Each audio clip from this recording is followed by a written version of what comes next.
전력이라는 과목의 시작입니다. 이제 전력이라는 과목을 이제 공부하면서 맨 처음 얘기되는 건 뭐냐면 직류냐 교류냐 이렇게 시작합니다. 이 얘기는 무슨 얘기냐면 아주 오래된 얘기인데 에디슨하고 테슬라라는 사람이 두 사람이 이제 경쟁적으로 논의했던 겁니다. 당시에는 이제 에디슨이 굉장히 큰 이제 정기적으로 뭐 세계적인 발명왕 아닙니까? 그래서 굉장히 많은 부분에 업적이 있는 사람인데 이제 그 에디슨은 직류를 가지고 전기를 네트워크를 하자 이렇게 얘기했던 사람이고 이제 테슬라는 그 교류를 가지고 해야 되지 않느냐 이런 얘기를 했었습니다.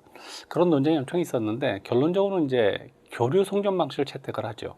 이제 그 얘기를 이제 시작을 합니다. 무슨 얘기냐면 직류로 했을 때는 굉장히 안정성도 있고 또 여러 가지 이제 뭐 장점이 있는 반면에 직류를 했을 때 결정적 단점이 있고 시스템이 너무 거대화되는 그런 이제 문제가 좀 있고 무거워지죠. 상당히 이제 여러 가지 문제가 생기는데 테슬라라고 이제 그 당시로 봐서는 이제 그렇게 유명하지 않았던 사람인데 이 친구는 교류를 송전하는 방식이 훨씬 더 유리하지 않느냐. 그래서 이제 교류 송전 방식을 제시합니다. 결국은 우리가 잘 알다시피 지금은 교류 송전 방식을 채택을 하고 있고 우리나라에서도 직류 송전 방식이 일부 조금 이제 예를 들어서 제주도로 가는 해남에서 제주도 가는 그 노선만 이제 직류로 송전하고 있고 나머지는 다 교류로 송전하게 되는 근간이 된 겁니다. 그럼 교류 송전 방식의 큰 장점이 뭐냐? 그건 아무래도 이제 회전 자격이 좋고 전압이 승합 강압이 용이하다. 이렇게 뭐 두 가지로 요약할 수 있는데 이제 거기에 관련된 얘기를 한번 보시겠습니다. 직류 송전 방식과 교류 송전 방식에서 교류 송전 방식의 장점 이제 뭐 여러 가지가 있는데 크게 이제 이렇게 세 가지로 보겠다는 거죠. 그래서 하나는 승합 강압, 전압을 바꾸기가 좋다. 왜냐하면 교류는 전압을 바꿀 때 바꾸기가 굉장히 좋다는 게 뭐냐면 변압기가 얼마든지 전압을 바꿔줍니다. 전압이 여러분 알다시피 전압이 높아지면 전류가 작아지니까 전압을 높일수록 전류가 작아지니까 전선이 가늘어져서 굉장히 컨트롤하기 좋죠. 송전할 때 좋고 전선비도 싸고 그죠? 이렇게 할 수 있습니다. 그래서 또 전압을 낮춰서 또 배전해서 쓰는 거니까 전압을 낮출 때는 또 변압기를 또 이용해서 낮출 수 있으니까 이 변압기를 이용해서 하는 여러 가지 방식을 써서 굉장히 용이하게 우리가 입맛에 맞게 송전할 수가 있다는 장점이 있습니다. 그 다음에 회전자기 엽기가 좋으셔요. 회전자기 엽기가 좋다는 건 뭐냐면 그만큼 전동기, 우리 회전기가 이제 전동기나 발전기 같은 건데 회전자기를 얻기가 좋아서 작다는 거죠. 작게 만들 수 있다는 거죠. 굉장히 구조가 간단하고 효율이 높은 전동기들을 사용할 수가 있다는 겁니다. 회전자기를. 그래서 직류보다 직류는 이런 회전자기라든지 이런 자개나 정류하는 장치들이 굉장히 규모가 있기 때문에 어떤 면에서 교류하고는 좀 경쟁력에서 상당히 떨어지고 있다. 그렇게 보면. 일단 부하와 일관된 운영이 된다. 이것도 먼저 문제냐면 우리가 실제로 교류를 쓰지 않습니까? 그냥 기계들이 교류를 쓰니까 대개 교류를 쓰기 때문에 뭐 별거 없이 쓰는데 우리가 만약에 직류를 쓰려면 뭐 아답터를 써야 되는 거죠. 아답터를 써야 되는 거죠. 뭔가 장치를 써야만 되는 거예요. 만약에 직류를 운용을 하자면 뭐 컨버터를 해서 또 인버터를 해서 이런 것들을 써서 이제 컨버전 해야 되는데 그런 걸 안 해도 된다는 거죠. 그래서 교류 방식의 장점은 대개 세 가지인데 일단 중요한 거는 승합 강압이 용이하다. 그 다음에 회전 자격이 용이하다. 이 두 가지를 반드시 기억하셔야 되고 그 다음에 이제 지금 그 유효전력과 무효전력이 있는데 유효전력이라는 건 우리가 실제로 뭐 전기요금도 내지만은 실제로 일을 하는 건 이제 유효전력이 하는 거고 그럼 무효전력이 쓸모없는 거냐? 그게 아니고 무효전력이 없으면 유효전력 공급받을 수가 없어요. 그래서 무효전력이 적정량의 무효전력이 있어야 계통 안정이 돼서 전기를 공급받을 수가 있다. 여러분 생각할 때는 무효전력이니까 무효는 쓸모없는 거 아니냐? 그래서 없는 게 좋지 않냐? 그래서 무조건 역률이 좋아서 무조건 유효전력을 최선으로 가는 게 좋지 않냐인데 송전에서 안정도가 그렇지 않습니다. 계통의 안정도는 유효전력과 무효전력의 적절한 배분이 있어야 되고 그걸 우리가 원선도에서 배우게 되는데 그런 비중의 밸런스가 있지 않으면 안 되는 거죠. 안 되는 거죠. 이런 부분에 문제가 있다. 단점은 어쨌든 간에 교류는 손실이 발생합니다. 손실. 표피효과라는 것 때문에 표피효과가 뭐냐면 전류가 도체 표면에 집중하는 겁니다. 표피효과는 자속이 생겨서 이게 예를 들어서 전류가 흐르는데 이 전류가 교류가 흐르게 되면 반대편으로 자속이 발생해요. 그러니까 전류가 밀려갖고 도체 껍데기로 밀리는 거예요. 그래서 이렇게 썰어서 보면 전류가 도체 표면에만 있고 내부에는 별로 안 보이는 거예요. 그러면 단면적을 유용하게 못 쓰니까 저항이 커지죠. 저항이 커집니다. 이 표피효과 때문에 전선에 시료값이 그냥 줄어듭니다. 그냥 시료적인 면적이 줄어들어서 저항이 커진다는 거죠. 이것도 막기 위해서 복도체를 또 쓰게 됩니다. 복도체 중요한 얘기고, 직류 방식에 대해서 안정도가 좀 떨어지죠. 안정도는 직류 방식이 훨씬 높습니다. 그 다음에 페란티 현상 같은 거, 페란티 현상이라는 게 뭐냐면, 그 교류를 쓰게 됐을 때 아래 회로인데 대지간의 정전 용량 때문에 결국 뭐냐면 송전단의 전압보다 수전단 전압이 높아지는 현상이 생겨요. 그러니까 우리가 보통 전선을 아래로 표시하는데 전선과 대지간의 정전 용량이 이렇게 있습니다. 근데 이 정전 용량 때문에 이 전압, 보내는 전압보다 받은 전압이 항상 낮아야 되는데, 이게 전압이 낮아져야 되는데, 이 전압이 높아집니다. 이게 더 높아져 갖고, 이 전압이 높아져 갖고, 이 1호사로 보냈는데 170 정도 돼가고 17만 정도 되면 어떻게 되냐? 이 전압이 여기 발전기를 운동시킬 수가 있어요. 전동기를 만들어 버릴 수가 있어요. 이걸 자기여제 현상이라고 그래요. 자기여제 현상.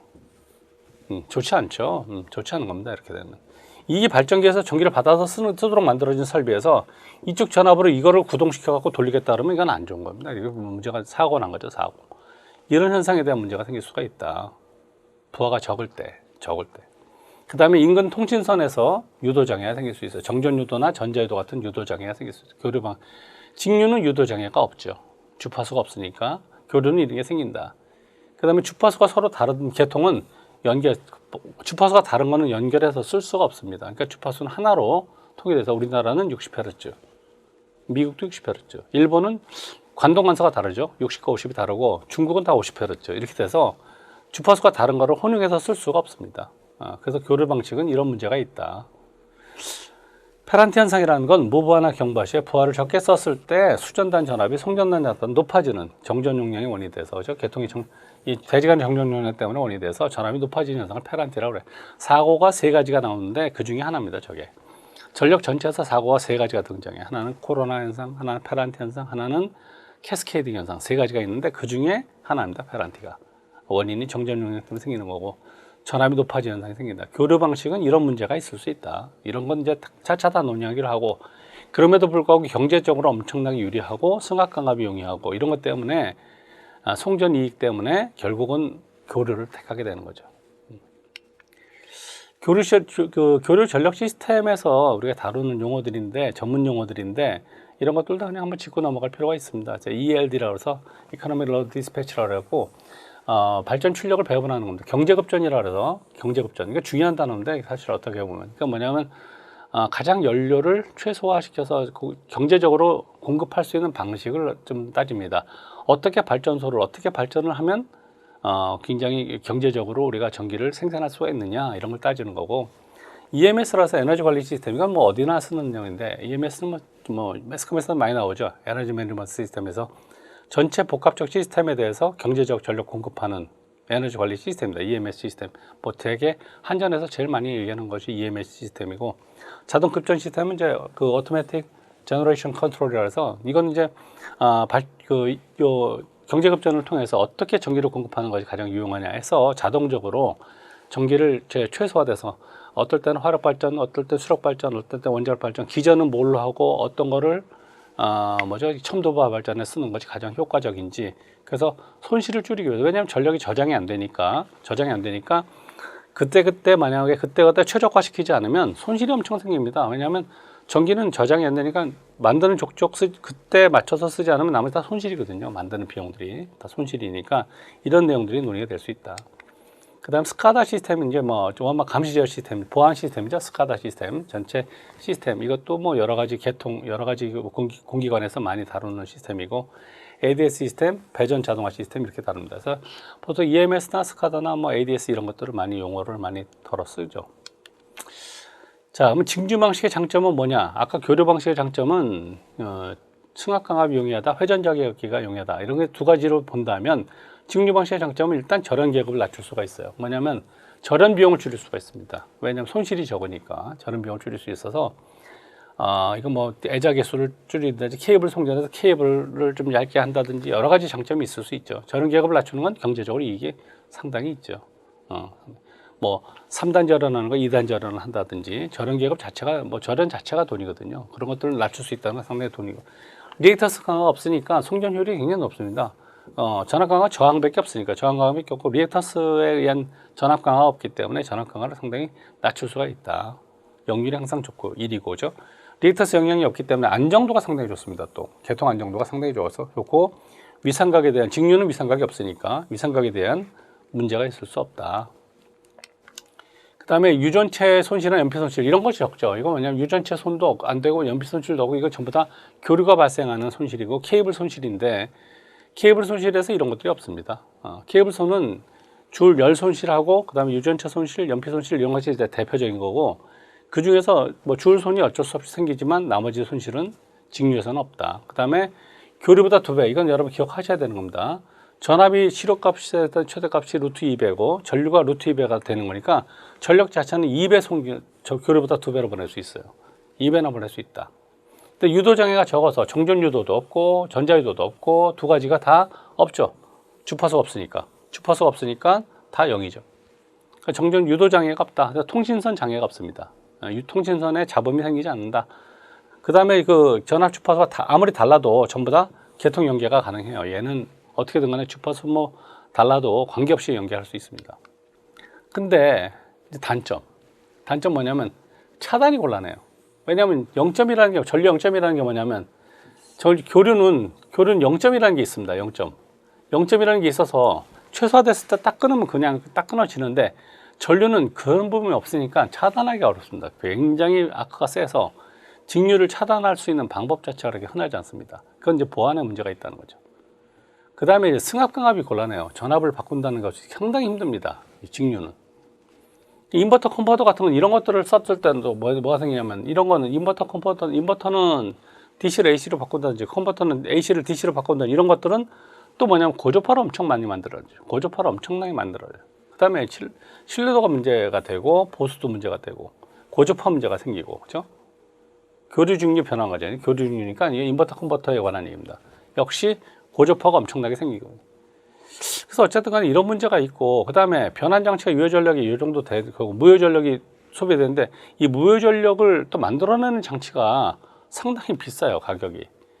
이 결정적 단점이 뭐냐면 차단이 곤란한다는 거, 전압을 바꾸기 어렵고 고주파가 발생한다는 겁니다. 그래서 이제 직류 송전 방식은 거리가 멀어야 되는데 이거 보시면 알겠지만은 이런 구역이 우리나라에 없다는 거죠. 500이나 700km 정도. 이런 구역이 우리나라에 없습니다. 우리나라가 작다 보니까 뭐 통일되면 모르겠는데 굉장히 이거의 경제성을 맞출 수 있는 거리가 확보되지 않는다는 거죠. 그 다음에 해저 케이블이나 계통 간의 비동 경계 이거 주파수가 서로 다른 두 개 이런 경우에만 DC를 쓰기 좋은데 그죠? 우리는 여기에 대해서 상당히 좀 곤란한 게 해저 케이블 쓰는 데 딱 하나밖에 없어요. 해남에서 제주도까지 가는 거. 그 다음에 주파수도 하나밖에 없지 않습니까? 그래서 DC 베이스 쓰는 데는 우리가 하나밖에 없다. 대개 다 교류 송전 방식을 채택하고 있다.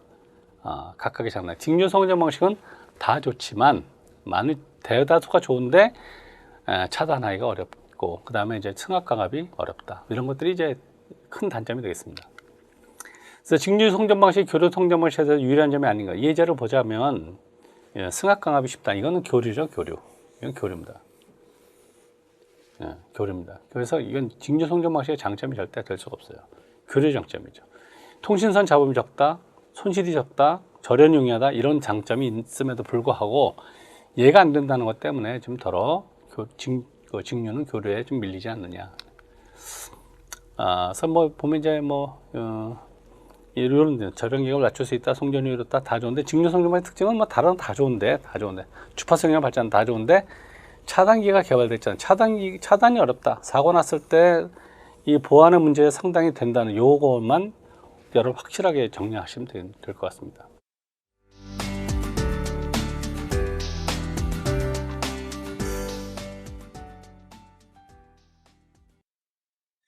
우리나라는 직류 송전 구간이 전라남도 해남에서 제동하는 구간이 하나가 있다. 그 다음에 이제 다 좋은데 회전자계를 얻거나 전압을 바꾸는데 교류 장점이 커서 대개 교류로 통한다. 송전과 배전에서 제일 중요한 게 전력에서 가장 중요한 용어를 하나 고르라면 스테빌리티입니다. 안정도.